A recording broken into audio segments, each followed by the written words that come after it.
after I was making 15 all the week. Anyway, Van Case, Mandel McMahon, Brad Nunley, Joe West, myself. We always scrape up a bridge game for the weekend, Saturday afternoon, if I wasn't working. And maybe Sunday or Saturday night, we'd play bridge like hell. And we're all pretty good bridge players. And some funny things happen. Well, they called me the wild bidder. I opened the bidding one day with, I had a single ace of clubs. Single. And I opened with two clubs. And old Ryan Mac was my partner. He's sitting there with 12 clubs. So, when I said two clubs, he said 5 clubs. And although he said 6 clubs. And he says, you son of a bitch, I'll teach you to quit bidding on a single and ace. I bid 7, made 7. But I only had one club in my hand. He had all the clubs. That was some of the funny bidding we did. So, we played bridge a number of years. And, my daddy, every month. Where'd you learn to play bridge? Huh? Where'd you learn to play bridge? Oh, I don't know, I played bridge in school. And Ray played bridge there, and I never read a book on bridge. What about that? I want to ask, tell me about when you met Lucille. Where'd you meet Lucille? Where'd I meet her? Mm-hmm. Bonham? Yeah. I don't know where. I had some dates with her. You know, we had a group that were about the same bunch of people. Brad, Toodles, I can name 6, 8, 10 people. Yeah. In the ballpark, same age group, and they went parties, this, that, and the other. Mm-hmm. And I met her, one of them, I don't know which one, and we started going together. Mm-hmm. And so she had been going with kid that went Living with Massey. Massey, Carlisle. She'd been going with him. And I put my foot down after a few dates over the this is it, no more of him. I cut him out right off. That was in the ballpark, yeah. Oh, she was going out with someone else at the time. Oh, yeah. She was in love with it. But I don't know how much they had with him. And I cut him off right short when they were, we had a few dates, and that's the end of it. So, Well, how long did you go with her before you all got married? oh, I don't know. Long time. In those days, it Oh. must have been too long now. I was trying to save up $100, They didn't believe in Okay. buy a ring. Mm-hmm. And that's what a ring cost. $100. $100. I saved that and went down to the jewelry store, and she and I picked it out. I didn't pick it out by myself. And she never fussed about what it cost. Because I told him I'd have about $100. And he said, well, says you can, a little more than that, you can pay it out down the line or something. And I was still on the table. I said, I gotta pay for some other stuff. You know, it wasn't. I thought it was a pretty good ring myself. I never had $100 many times. And my daddy would give me money, God, all the time. About a month passed, and Daddy didn't send me some money from home. Mm-hmm. And if I went home and visit, well, he'd cram some in my pocket. And I said, I don't need it. I said, yeah, it's all right. Don't spend it. Just use it when you need it. Give me $75-100 every time. I never went home without some money. And That's where you get it. That's where He- you get it. That's it, John, that's it. he sent me money. I didn't have money to buy gasoline, you know. I had to hoop it. Mm-hmm. And I've heard a lot of tales about that. I was But Yeah, this you time turned I was it an over. overseer, and, so this happened before Mhm. all the other stuff piled in. He was leaving the bond plant went strike and so on and so forth. Well, okay, so you all got married. She was, You know where the corner house is, where Lucille's house, corner house down here. one block down It's a two-story. on Chestnut Street. Who owned it? Robert Rogers? I don't know who owned it. Anyway, I rented the up second floor. Yeah, that was on Sixth and Chestnut. Yeah, that's about right. Yeah. So, that day you could buy $5 and buy all the groceries carried to the store. Mm-hmm. Well, back up a little bit. See, when I was at Bonham, number one, they had a strike. Mm-hmm. Herbert was gone. Herbert was the superintendent. Herbert was over in Georgia, Alabama, somewhere over there. So I called him on the phone. And I said, Big brother, you got all your employees are out here in the street, and you're not going to work? He said, well, I said, I'll be home tomorrow next day. I went out and told the employees, I said, he's not here. Nobody can do anything until he comes back. Go home. I had already shut the mill down. Initially, I didn't tell anybody to quit. As they were going to strike, they'd shut off here, and they'd shut up over there, and the balance of production, I couldn't keep running this down here with nothing running up here. So after about 2 days of that, I shut her above. Now, this is in Brenham? Where is this? Bonham. This is in Bonham. Yeah, So this is when? This is... Bonham. This is 1930, about 30, Okay. 30, no, 30, probably 35 or 36. Herbert came back and he wasn't going to give them nothing. He was going to let them starve them out. And he found they wouldn't even come back to work anyway. And the mill's going to be shut down. They didn't do something about it. Mm-hmm. So finally, he agreed to certain things, and they all came back to work again. Now, during the time the strike goes on, we, the overseers, were working, overhauling machinery, spinning frames and wheelers and this, that, and the other. We worked for 30 days. We worked just like ordinary dogs, Mm-hmm. cleaning frames and scrubbing them, this, that, and the other, just labor. Now, at the end of the month, Herbert came out and said, I can't keep you all on any longer. Then I can come to work, so I got to shut the mill down. Which took us off the payroll. I go to the phone and call up Benny Frank, who was the county agent over in Sherman. I said, Now, Benny Frank is Mama's your uncle. brother. Yeah, he's your he was county agent. he's your uncle. He's That's right. Flora's youngest brother, Mm-hmm. the youngest of 11. Okay. I said, you shut the mill down, I'm out of a job. What you got I can do? Come over here. Come over here Monday morning, I'll put you to work. I didn't know what I was going to do. I got over there, and at that time, the farmers were signing up for so many acres of peanuts and so many acres of cotton and this, that, and the other. And he got to go out and measure all the land. So myself and another guy went out, and we took plots where they thought they should measure. And I measured peanuts and peanuts and peanuts for quite a while, where people, and if they got too much land, I tell them you got to plow up half an acre, or you got to plow up an acre, peanuts. I told them myself. And I just asked him, where do you want to plow up, over here, over there, or where?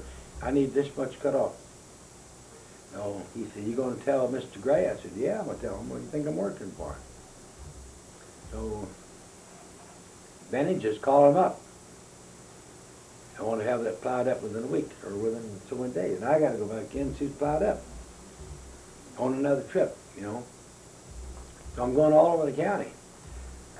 This is over in Sherman? Yeah, Yeah, Grayson County. yeah. So I did that for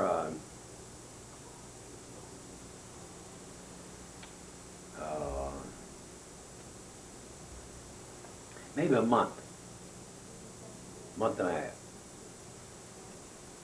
So in the meantime, I'd been told to come down to New Braunfels to be interviewed for a job down there. Mhm. At the same time, they were asking for Reserve to come back on duty, active duty. And I told them I would come back to active duty. On the way down to there, I went by New Braunfels, and they hired me at $50 a week. I never made that much more than much in my life before. $50 a week to work the mill. And I'm going to be superintendent of the night shift. Mhm. Well, not knowing how soon I'm going on active duty, I went to work over there. Mhm. And when I say work at night duty, that is 6. I'll go to work Sunday night at midnight. And I work Monday night and then every night of Wednesday. And Saturday night, I got off. But how long, you went I'm on at working midnight, what time did you get off? Midnight till 8 o'clock in the morning. Okay, Actually meant I had to go to work about 10 o'clock or maybe 11 yeah. ahead of time. But I stayed there till 8 or 8:30 the next morning. And that was 6 nights a week. Mhm. So, And you're making what, $50 or what? $50 a week. A week? Mhm. Okay. And Well, you're making about $40 a week up in Bonham? no, I made about 35, 36. Okay. Yeah. So, I'm trying to think how long I was there.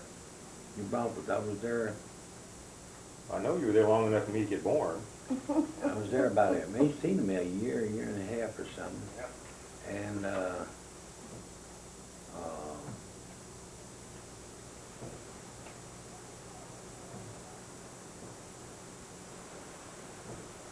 then when I went, Well, this was just a temporary job. yeah, but I was hired permanent. Yeah, I know, and you ended up staying there a And year and a old- half. The guy that owned the mill says, John, if you go on the war, said, don't worry, your job will be here. Don't you worry about it. Now well, I was born in 36. Yeah. Okay, so it has to have been, This had to be in probably so. 37, 38, somewhere along there. Well, did you go from there to Brenham? Or did you go, Uh,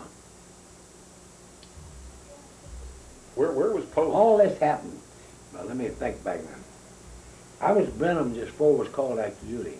Oh, were you? That was the last place. Now, where were you at Post? I was at, I went to Post.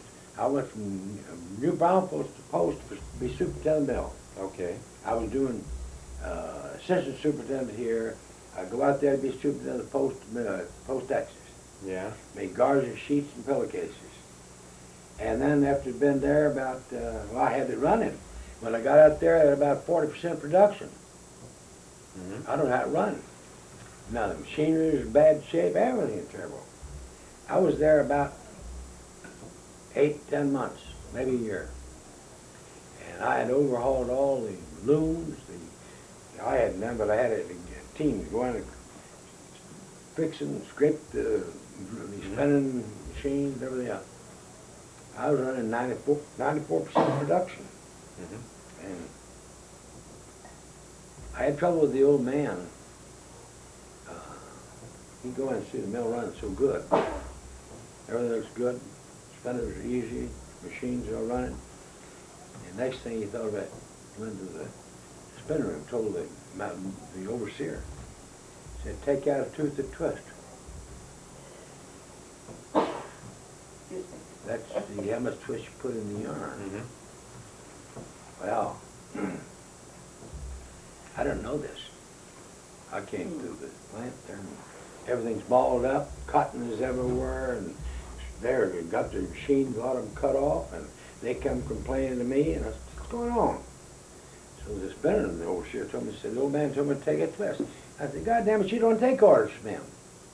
Go put a twist back in there right now. Get this thing straightened out. And I went down to the office. And I told the old man, you told the spinning boss to take out some twist out there, didn't you? Yeah, I said, I thought you could stand it. I said, you keep your ass out of the goddamn mill. I run the mill. You're the manager, you're down here. You got anything to say, you say to me, but don't ever go out there and tell them to take out anything, a damn thing. I will do it. You and I will decide ahead of time what we're going to do. And I'm the guy running it, and I want the stuff to run, and you don't get anything done. So you just stay out. You two didn't get along. No, not after that. Well, the other thing, the old man had a son that was in high school, just senior high school. He wanted me to teach him how to run a mill.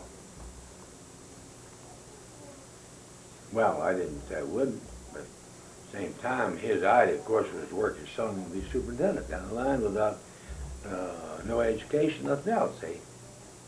So, all of a sudden, a guy comes in from Dallas. And he buys and sells cast-off supplies, various things for cotton mills, travels. Yeah. On his rounds, he told me, he said, hey, you know Mr. Bailey? I said, no. Mr. Bailey was looking for a superintendent to go down and start up the Brennan Mill. Said he'd like to have you down there. I said, what kind of pay would he give me? Well, he didn't give me as much as you're getting here or more. And so I said, well, find out. I want more than I'm getting here. I said, I got this thing running good now, no problem here. And they can get rid of me if they want to, let it go. So I went and told the old man that I worked for.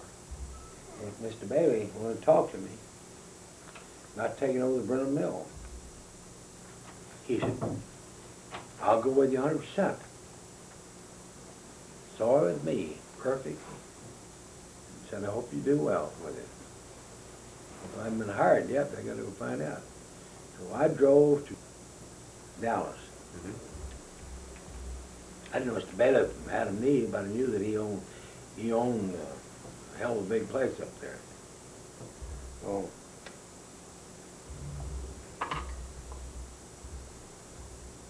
he wanted to know if I'd consider it and the usual stuff. I said, well, if I get enough money, I'll consider anything, you know. And he said, well, how much you make up there? I said, I was in your business. That's another job. How much you want to pay me? I'll give you $200 a month. I said, no, I'll move for $200 a month. That's what I'm making out there. And I told him. Well, I said, I'll make it 2 1/4. Not much more, is it? So I said, now, give me some idea what you have in mind plan. So he said, well, number one, some machinery is old, has to be replaced.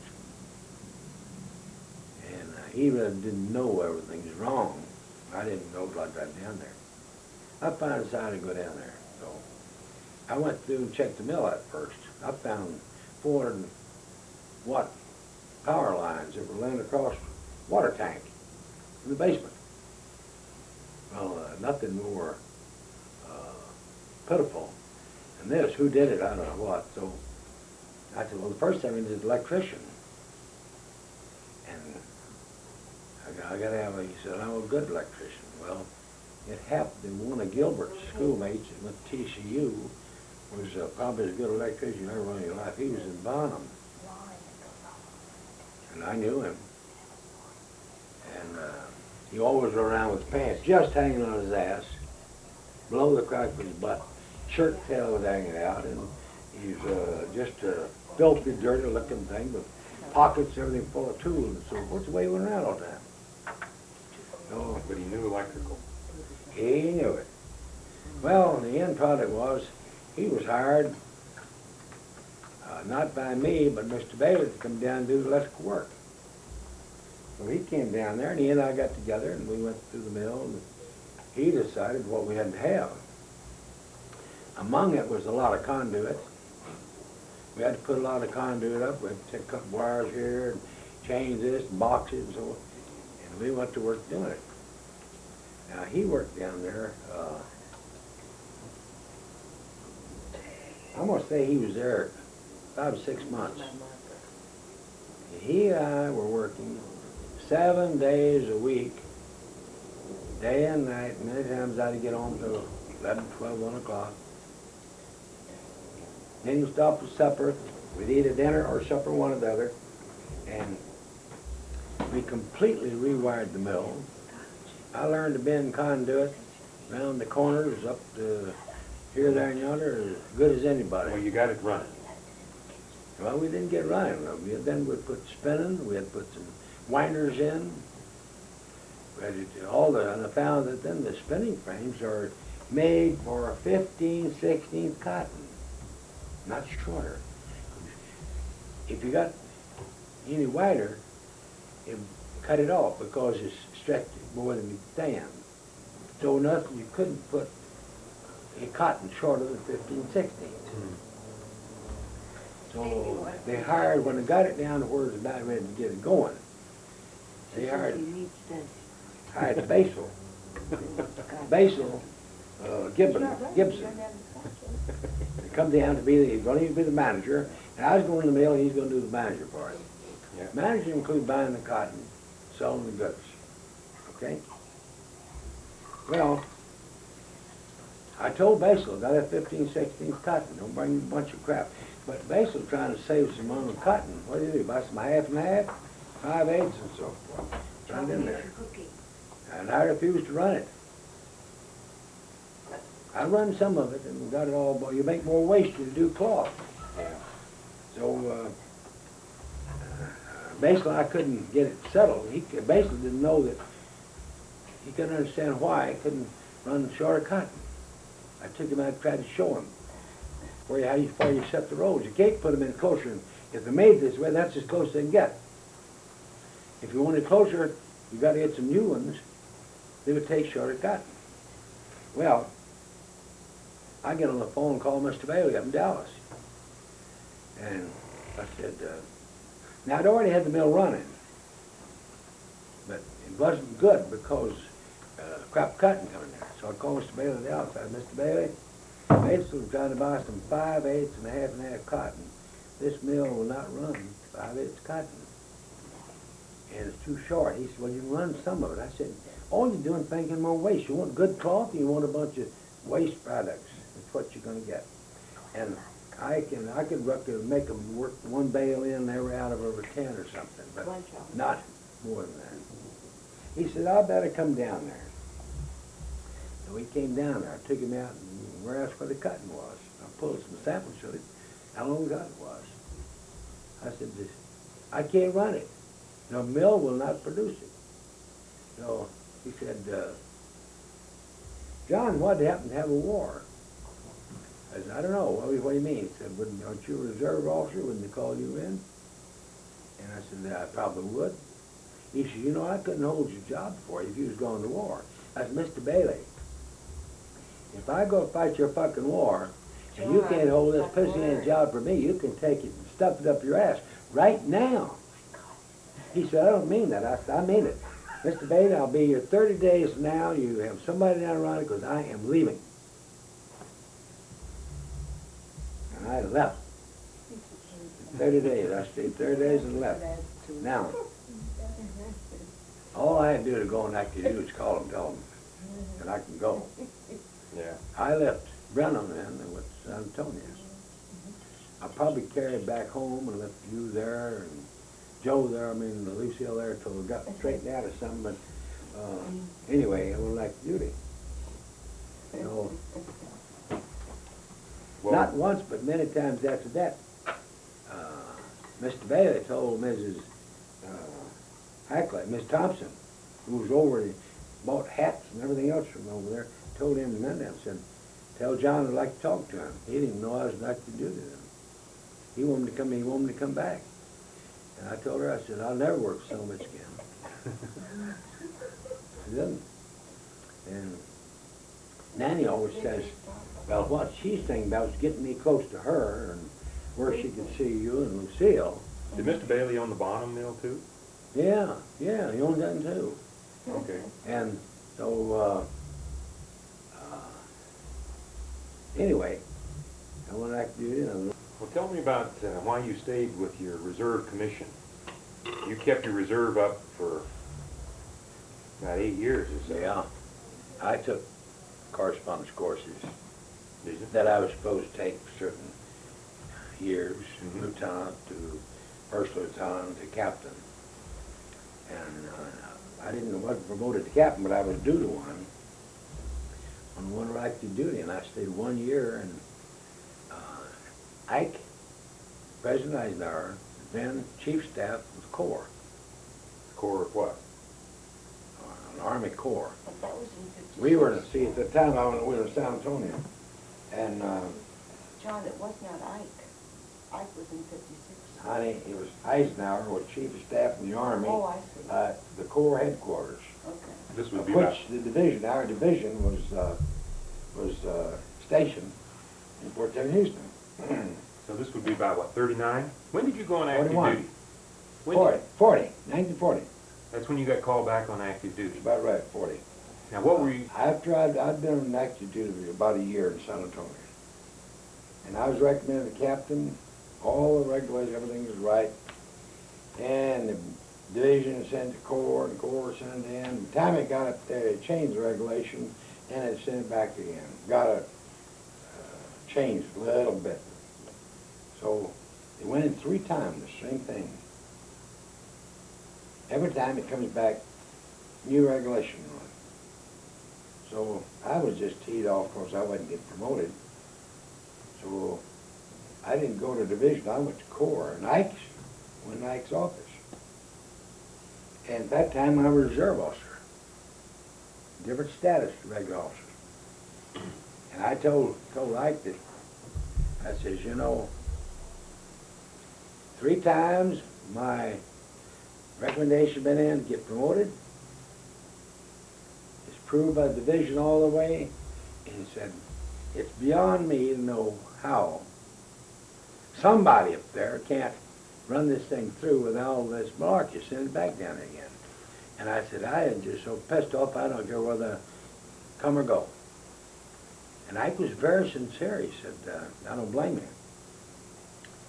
Let me see what I can do. Well, about 8 days later, I'm a captain. He got on the phone, called up somebody up there, and the next thing I know, I got my orders promoted to captain. And I went and thanked him. where was he then? Where, was all this in Fort Sam? San Antonio, yeah. Was he down there then? He was there then. He was the chief staff of the Corps. Okay. And I think he was probably then either light colonel or full colonel, one or the other. And I didn't see the general Corps commander. I never did see him. I don't know who he was then. But anyway, I got my promotion, and I thanked him. So I'm a battery commander. I got a battery field artillery.